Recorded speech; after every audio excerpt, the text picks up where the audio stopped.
আমি টিয়া বলছি। বন্ধুরা, আশা করি সকলেই ভালো আছো। বন্ধুরা, আপন ছেলের আজকের ঘটনাটি সম্পূর্ণ শুনলে তোমাদের ওটা আর স্থির থাকবে না। আকাশ দীর্ঘদিন বিদেশে থেকে ছুটিতে দেশে ফিরে এসেছে। তার বাবা মা অনেক দিন ধরে চাইছিলেন সে যেন একটা সুন্দরী ও সুশীলা মেয়েকে বিয়ে করে সংসার শুরু করে। আকাশ অবশেষে তাদের ইচ্ছা পূরণ করে নূপুর নামে এক সুন্দরী ও বিনী মেয়েকে বিয়ে করল। নূপুর খুবই সাধারণ পরিবার থেকে আসা মেয়ে হলেও তার রূপ গুণ দেখে সবাই মুগ্ধ। আকাশের বাড়ির সবাই তাকে খুব ভালোবাসে। 3 মাসের ছুটির পর আকাশকে আবার বিদেশে ফিরে যেতে হয়। আকাশ জানে তার অনুপস্থিতিতে বাড়ির দেখাশোনার জন্য কেউ না কেউ থাকা দরকার। তাই সে তার বিশ্বস্ত ভাগিনা বাঁধনকে বাড়িতে থাকার দায়িত্ব দিয়ে যায়। বাঁধন সবজি কলেজ শেষ করেছে। পড়াশোনা করার পাশাপাশি আকাশের বাবা মাকে দেখাশোনা করার জন্য সে খুব আন্তরিক ছিল। দুপুর আর বাঁধন আকাশের বাবা মা সবাই মিলে একসাথে সংসার চালিয়ে নিচ্ছিল। কিন্তু কিছুদিন পর থেকেই নূপুরের মনে একটা অস্বস্তি বাড়তে লাগল। তার মনে হতে থাকল যেন কেউ তাকে আড়াল থেকে লক্ষ্য করছে। বিশেষ করে যখন সে একা থাকত বা রাতে ঘুমোতে যেত, তখনই সেই অদ্ভুত অনুভূতিটা আরও প্রবল হয়ে উঠত। এক রাতে যখন নূপুর তার ঘরের জানালার কাছে দাঁড়িয়ে বাইরের চাঁদের আলোতে বাগানটা দেখছিল, হঠাৎ করে বাঁধনের ঘর থেকে একটা অদ্ভুত শব্দ তার কানে এল। সে ভাবল হয়তো বাঁধন রাতে মোবাইল দেখছে। কিন্তু কিছু একটা তার মনে সন্দেহ তৈরি করল। বাঁধনের চলাফেরা ও আচরণ কখনো কখনো তাকে অস্বস্তি দিত। যদিও বাঁধন বাইরে থেকে খুবই ভদ্র এবং বিনয়ী ছিল। দুপুর ঠিক করল সে সত্যটা খুঁজে বের করবে। পরের দিন রাতে সে তার ঘরের দরজার ফাঁক দিয়ে বাঁধনের ঘরের দিকে লক্ষ্য করল। সে দেখল বাঁধনের ঘরে অদ্ভুত এক আলো জ্বলছে, যে মোবাইলের পর্দার আলো নয়, অন্য কোনো রহস্যময় আলো। বাঁধনের চোখ একদম স্থির, সে যেন কোনো কিছুর দিকে তাকিয়ে আছে। কিন্তু মোবাইলে নয়, কোথাও ফাঁকা জায়গার দিকে। দুপুর কৌতূহল সামলাতে না পেরে আস্তে আস্তে বাঁধনের ঘরের দিকে এগিয়ে গেল। ঘরের দরজার ফাঁক দিয়ে সে দেখল বাঁধন যেন মন্ত্রমুগ্ধের মতো কিছু একটা দেখছে।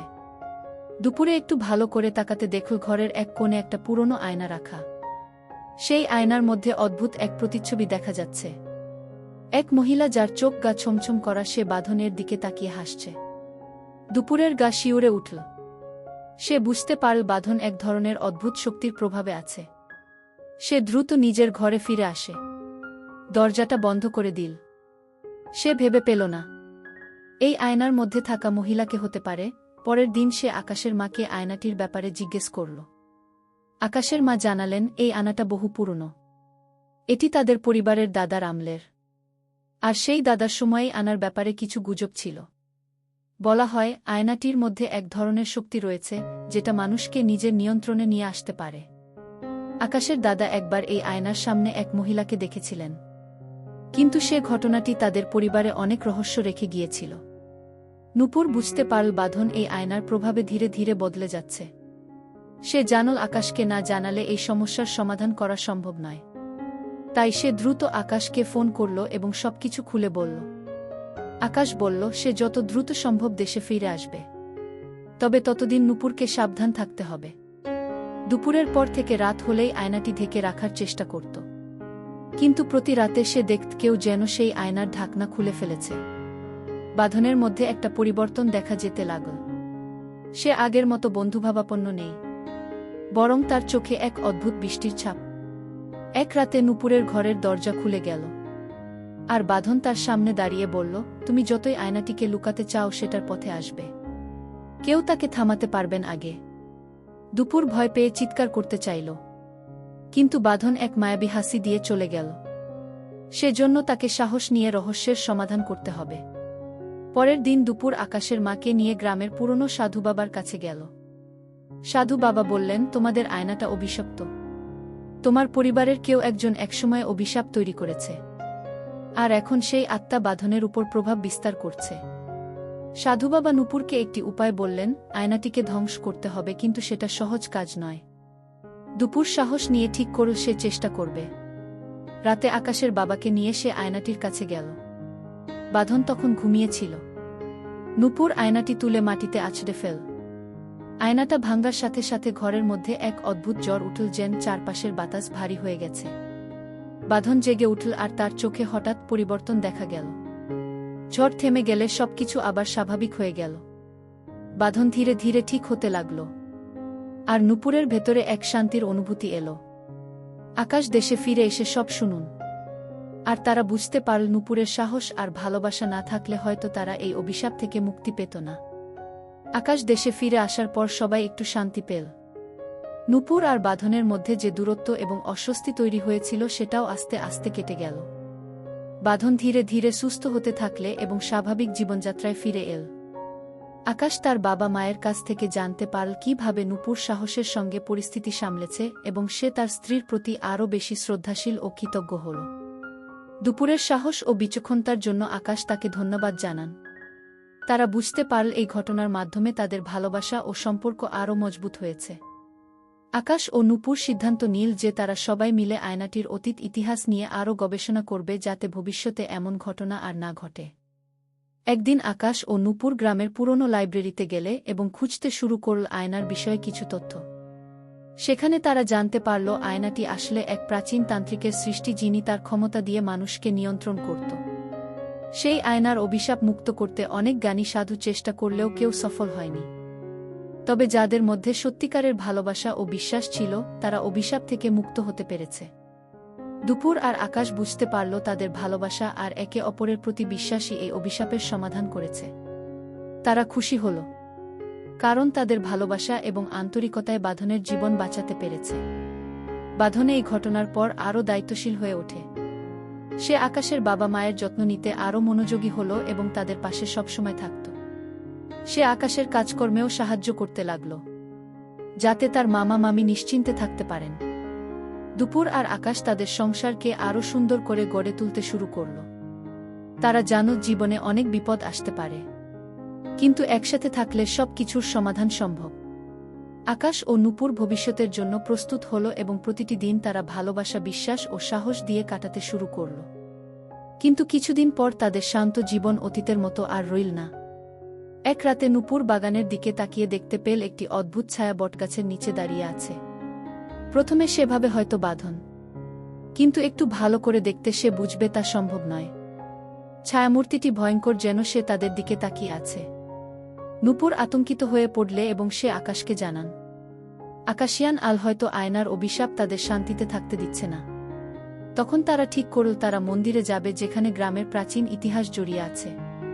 মন্দিরে পৌঁছে তারা দেখতে পেলেন সেই পুরনো পাথরের মূর্তি যার চোখ যেন তাদের দিকে তাকিয়ে আছে। তাদের হাতে ছিল একটি পুরনো পাণ্ডুলিপি যেখানে লেখা ছিল অভিশাপ মুক্তি পাবে যদি সত্যিকারের ভালোবাসা আর বিশ্বাসের মাধ্যমে আত্মাকে পূর্ণ করানো যায়। ও এখন তারা জানত তাদের ভালোবাসা এই অভিশাপের সমাধান। কিন্তু মন্দিরের অন্ধকার কোণে কিছু অদ্ভুত শব্দ শুনে তাদের মনে সন্দেহ দেখা দেয়। তারা বুঝতে পারে সেখানে হয়তো আর একটি শক্তি তাদের অনুসরণ করছে। দুপুর আর আকাশ মন্দিরের গোপন ঘর থেকে বের হয়ে আসে এবং বাঁধনের সম্পর্কে আরও তথ্য জানতে স্থানীয় বৃদ্ধদের কাছে যায়। তারা জানতে পারে আকাশ দাদার সাথে এক তান্ত্রিকের দ্বন্দ্ব হয়েছিল, আর সেই দ্বন্দ্ব থেকেই অভিশাপের শুরু। এখন তাদের কাছে একটাই লক্ষ্য ছিল এই অভিশাপ থেকে মুক্তি পাওয়া। কিন্তু বাঁধন আবারও অদ্ভুত আচরণ করতে শুরু করেছে যা তাদের পরিকল্পনাকে ঝুঁকিতে ফেলছে। একদিন রাতে নূপুর আবিষ্কার করে যে বাঁধন গোপনে একটি অদ্ভুত পাণ্ডুলিপি পড়ছে যা তাদের অজানা এক পুরনো অভিশাপের কথা বলে।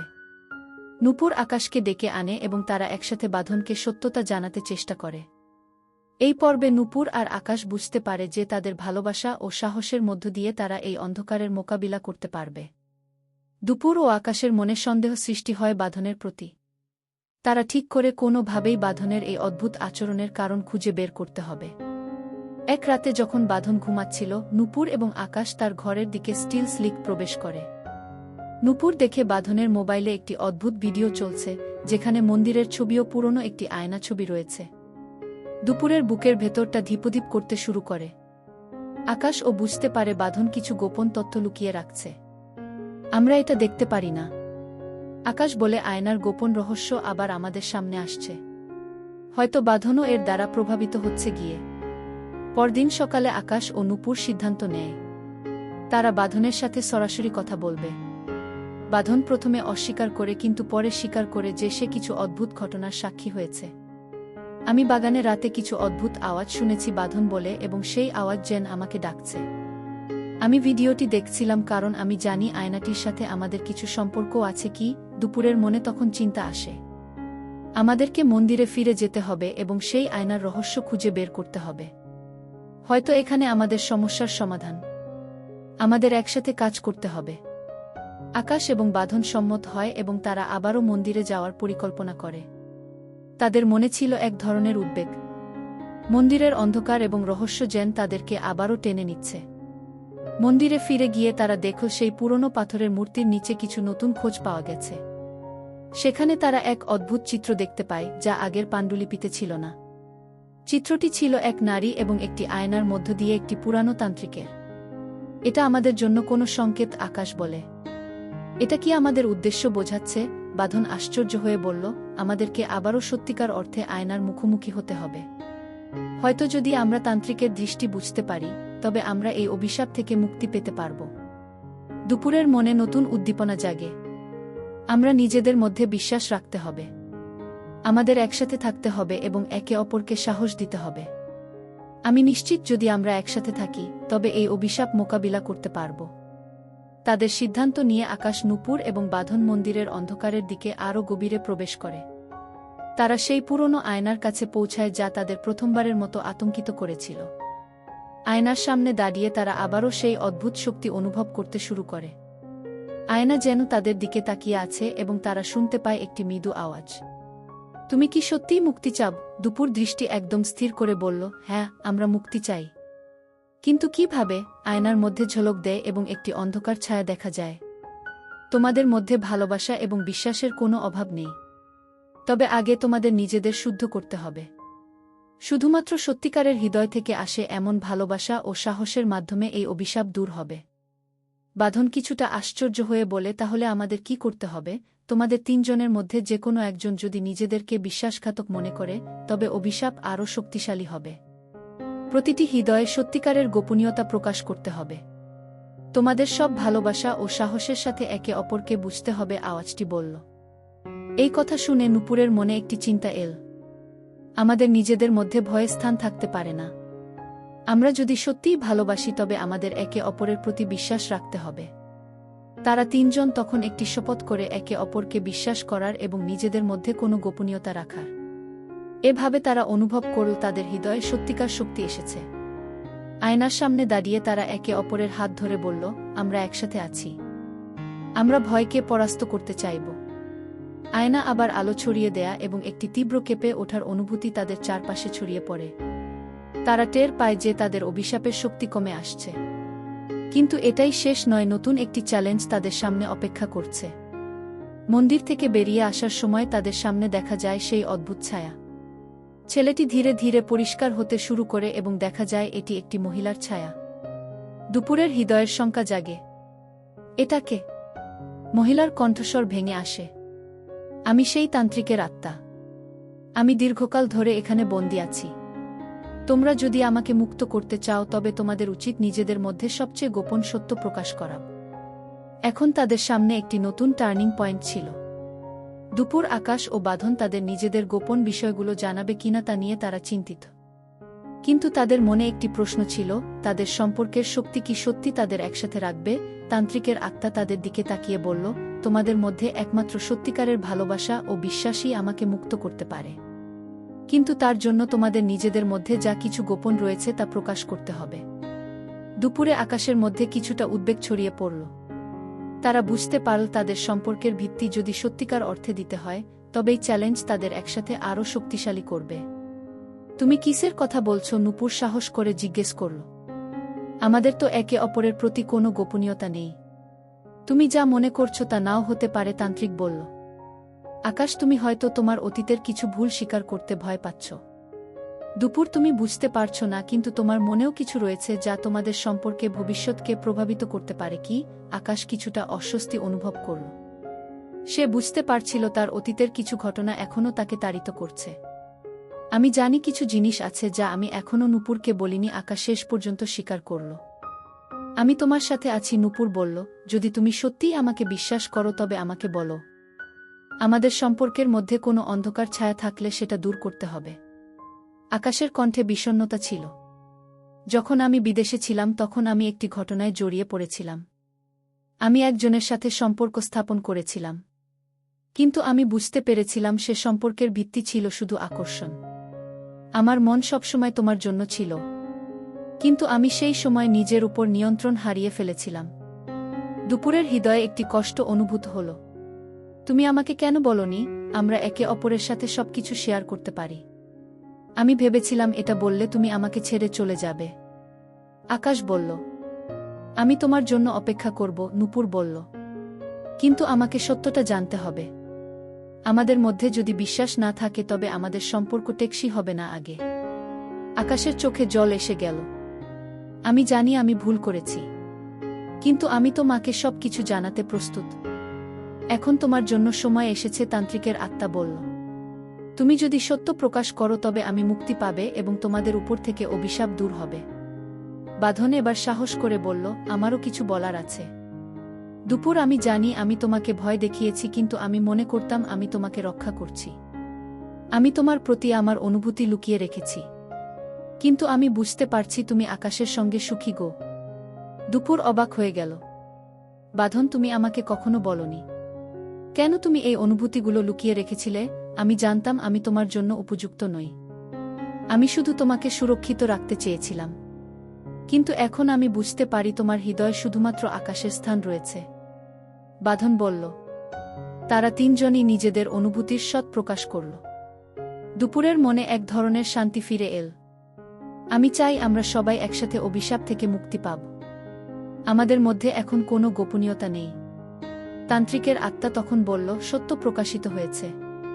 তোমাদের মধ্যে ভালোবাসা এবং বিশ্বাস ফিরে এসেছে। এখন তোমরা অভিশাপ মুক্তি পাওয়ার পথ খুঁজে পাবে। একটা ঝলক দেখা গেল এবং তান্ত্রিকের আত্মা ধীরে ধীরে অদৃশ্য হতে শুরু করল। তোমরা একসাথে থাকলে সবকিছু সম্ভব। কেবলমাত্র একে অপরের প্রতি সত্যিকারের বিশ্বাস ও ভালোবাসা রাখো গো। নূপুর, আকাশ এবং বাঁধন একসাথে হাত ধরে নিজেদের মধ্যে এক নতুন শক্তি অনুভব করতে লাগল। তারা জানত এখনও অনেক চ্যালেঞ্জ তাদের সামনে রয়েছে, কিন্তু তারা নিজেদের মধ্যে গোপনীয়তা দূর করার জন্য প্রস্তুত। আমরা একসাথে পারব, আকাশ বলল, যা কিছুই হোক না কেন। এভাবে তাদের যাত্রা শুরু হল, যেখানে তারা আরও গভীরে প্রবেশ করবে এবং নতুন রহস্যের মুখোমুখি হবে। প্রিয় বন্ধুরা, গল্পটি ভালো লাগলে অবশ্যই কমেন্ট করে জানাবেন। আর নিয়মিত এমন আলাদা স্বাদের গল্প শুনতে ভিডিওটিতে লাইক এবং চ্যানেলটিকে সাবস্ক্রাইব করে সাথেই থাকুন। আর হ্যাঁ, নোটিফিকেশন বেলটি অল করে রাখবেন, যাতে পরবর্তী গল্প সবার প্রথমে আপনাদের কাছে পৌঁছে যায়।